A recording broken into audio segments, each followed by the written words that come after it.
it's time for Halloween. How should Christians think about Halloween using the scripture alone? Because the word Halloween doesn't appear in the Bible.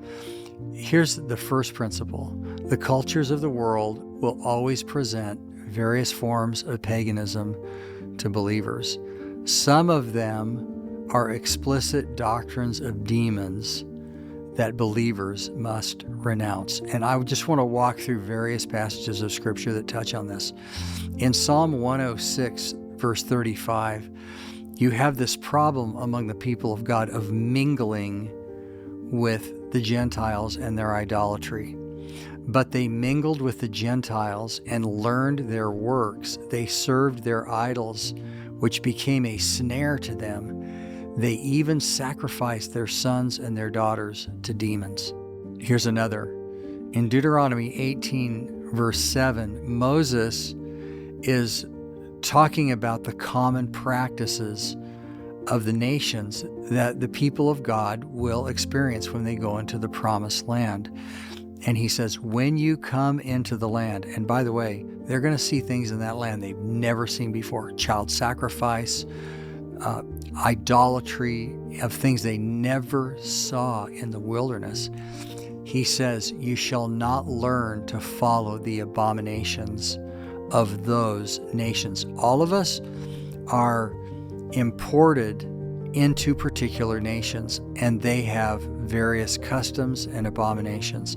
In Leviticus 18, verse 3, the Lord is telling Moses to speak to the children of Israel about another culture, the culture of Egypt and the culture of Canaan. He says, do not do according to the doings of the land of Egypt where you dwelt.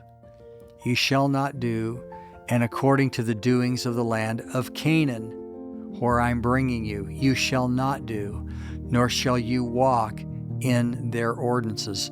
Every culture has ordinances. Every culture has customs and practices. And the people of God have to ask, are these the kind of practices that God would have me involved in? In the New Testament, many places to go. In the Corinthian letter, in Paul's letter to the Romans, he says, and do not be conformed to this world, but be transformed by the renewing of your mind. Peter says that the church is a chosen generation, a royal priesthood, a holy nation, his own special people. What does that mean?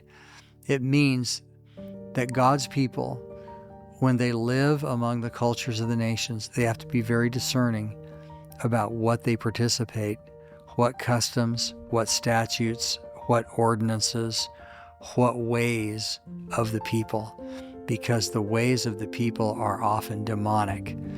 And when you think about Halloween, it's very, very clear that it is a demonic, explicitly pagan practice.